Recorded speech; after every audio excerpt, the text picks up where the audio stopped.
Problemado ang isang miyembro ng Pag-ibig Fund dahil may iba palang nakatira sa bahay na kanyang hinuhulugan. Ito ang isyung kulang sa pansin. Pangarap ni Salvador na magkaroon ng sariling bahay para sa kanyang pamilya. Enero ngayong taon nang simulan niyang maghulog sa pag-ibig sa pag-aakalang makakalipat na siya agad sa Bigaa, Cabuyao, Laguna. Pero laking gulat niya nang malamang may nakatirang iba sa hinuhulugan niyang bahay. Nung napunta po kami roon, hindi po namin alam na gano'n ang mangyayari sa amin, na may nakatira, na kami magpapaalis. Nagpadala na ng notice to vacate ang Pag-ibig sa nakikituloy sa bahay, pero hindi niya ito tinanggap.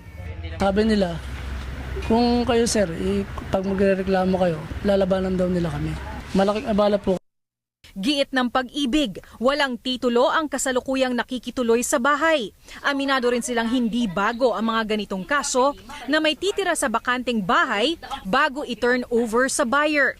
May mga opsyon naman na pwedeng iproseso para maayos ang issue sa pagitan ng occupant at buyer. The first thing we do, we invite them for a mediation conference. Kung walang agreement naman and settlement doon sa mediation conference, we refer yung buyer natin sa legal procedure na. Tutulungan naman ng Pag-ibig na maayos ni Salvador ang issue sa pagkakaroon ng sariling bahay. Sa Pag-ibig Fund, sana ay matulungan natin si Salvador at iba pa nating kapamilyang nakakaranas ng problema sa pangarap nilang magkaroon ng sariling bahay.